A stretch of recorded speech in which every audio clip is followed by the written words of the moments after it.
Hi guys, for today's video gagawa tayo ng cake. Ayan ang gagawin nating cake. Squash. Grated na squash yan guys. Ayan no. Kalabasa na grated. O ayan. Kakaiba ang gagawin kong cake ngayon. Yan 5 itlog. Kalahating tasang melted margarine. Siyempre all-purpose flour. Ayun o, baking soda, baking powder, at syempre sugar. Ayan. At syempre ang ating gatas. Ayan, gatas. O, ayan. Pagsasama-samayan natin ang ating mga liquid ingredients. Ayan. Sama natin ang butter.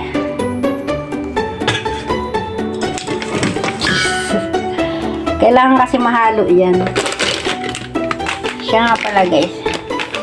Isama na natin ang asukal. Mga isang tasang asukal yan guys. Kalkulado ko na yan. Kailangan haluin natin ang haluin yan.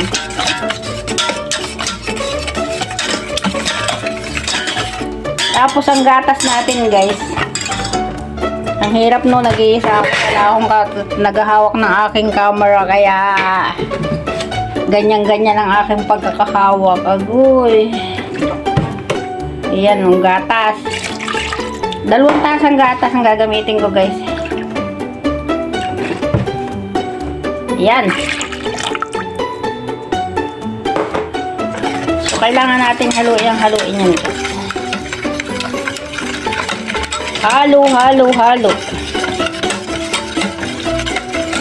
Halo. Hanggang sa maano na yung itlog. Wala nga pala akong guys mixer. Kaya ayan na lang, hand mixer na lang to.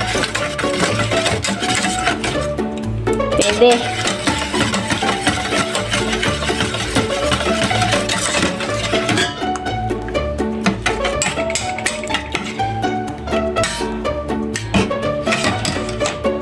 Salain muna natin itong all-purpose flour.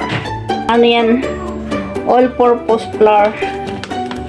Lagyan natin ng 1 kutsaritang baking soda. At 1 sachet na baking powder. Sakto lang yan guys. Tapos ito guys, kailangan nating saligsigin yan. Saligsigin natin ang saligsigin para yung para hindi magbuo-buo ang harina. Oh, ayan oh, 'di ba? Kikita mo naman oh. Yung ganyan. Oh, ayun, 'di ba? Nakita mo may bubuong harina.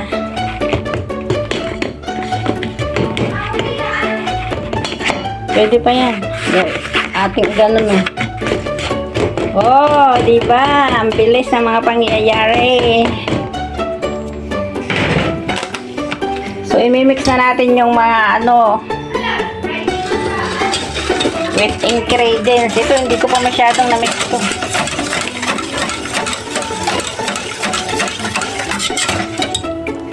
Napalagay nyo, mix na ba?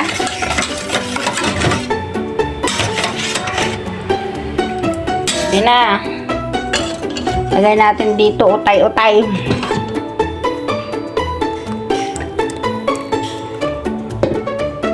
Utay-utay.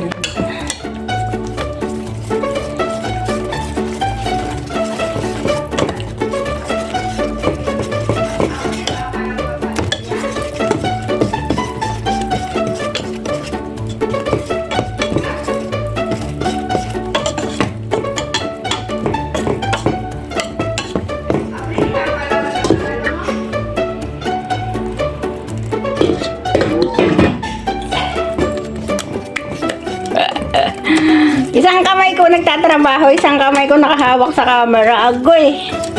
Yun ang mahirap pag walang tripod. Kailangan talaga may tripod.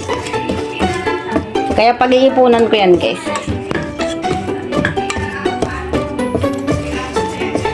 Siguro pag uwi ko na lang sa Pilipinas. Ayan, ilahat na natin.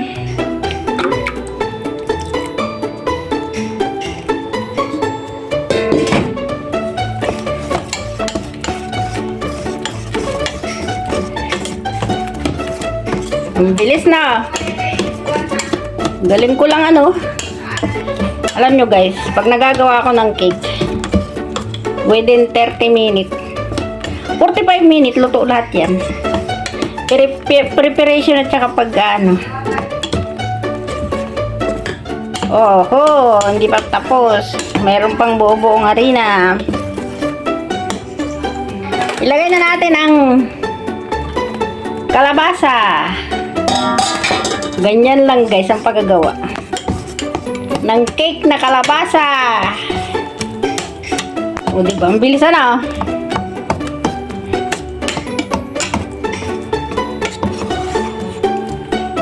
So, ang gagawin ko ngayon guys ay papahinga ko muna. Kasi parang feeling ko hindi siya masyadong melt hanggat hindi ko naayos ang halo. Parang medyo ano, dagdagan natin ng konti yung gatas. Ganun lang yun guys. Pag nakita nyo na medyo ano, mayapot na mayapot,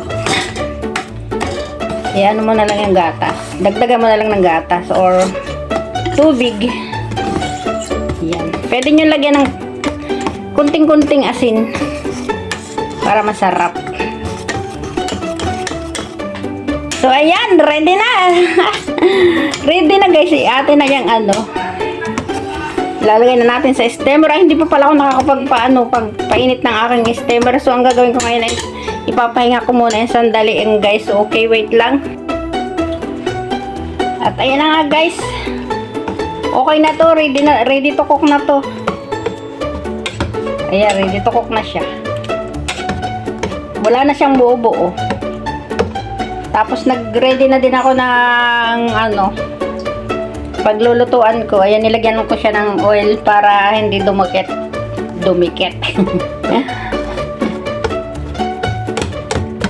Pwede na natin ilagay guys. Pwede na ilagay.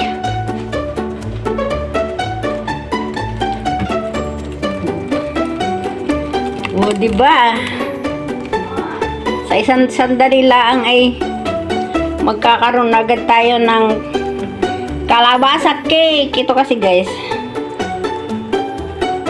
para sa mga matatanda, gusto nila ng kalabasa ay di pagbigyan natin, 'di ba?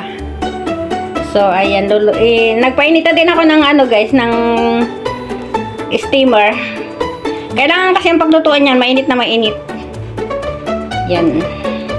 Pero ano, hindi siya painit. Kaya i-rest ko muna ito ng kahit na 10 minutes bago ko isalang doon.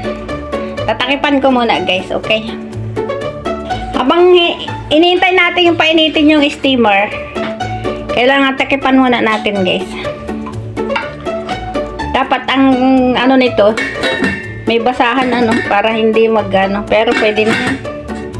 Yan, tinakpan ko lang muna sandali guys para pag mainit na yung ano, saka ko ilalagay. Ayan o, mainit na ang steamer ko, kumukulo na. Kaya ilalagay na natin to. Ilalagay na natin. Diba? Ilalagay na natin guys o, ayan. Mainit na siya. O, ayan o. Actually, hindi naman to steamer guys. Parang steamer, pero paano yan? Tingko ang tawag dyan. Kailangan ubos na ubos ang tubig niya. Pag ubos na ubos na yung tubig niya kumukulo, saka pa lang siya luto. So, takipan na natin yan, guys. Tapos, takipan pa natin na isang takip. O, diba?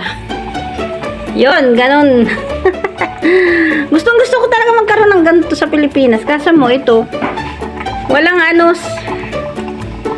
Walang 60 hens dito kasi sa atin sa Pilipinas 60 hens. Dapat kailangan ito mababa lang ang ano ng kuryente nito kaya hindi ito pwede sa Pilipinas. Pero kailangan makahanap ako ng paraan kung makakita ako ng ano pwede sa Pilipinas. Ang mga kagamitan dito sa Taiwan hindi pwede sa Pilipinas talaga. Kaya hindi ka pwede bumili ng gamit dito, ipapabagahe mo sa Pilipinas. O ayan, mag-waiting na lang tayo guys ng mga 30 minutes. 30 minutes luto na yan guys. Okay, wait na lang. Try natin guys, buksan natin kung ano ng kaganapan sa loob nito. Ayaw. Ayan. Ayan. Umalsa na siya guys. O, ayan. Kita nyo naman, umalsa na talaga siya. O,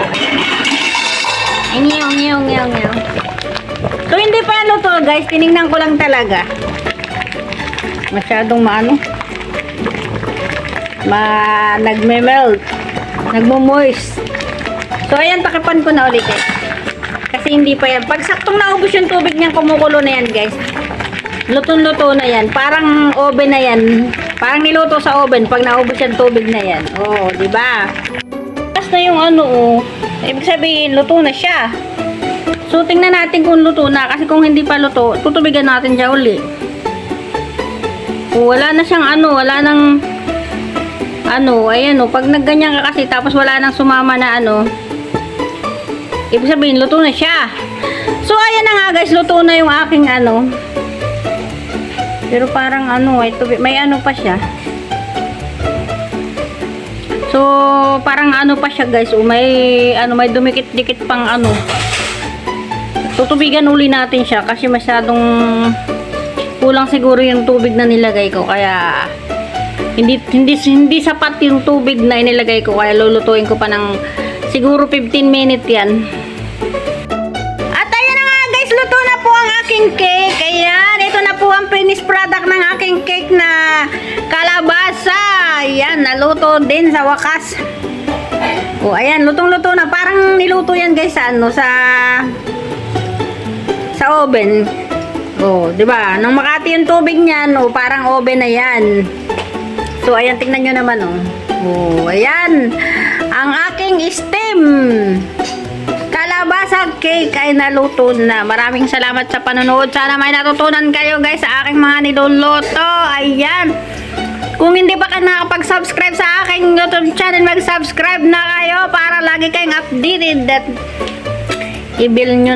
pindutin nyo na yung bell button para updated kayo palagi. Okay guys, bye. I love you all.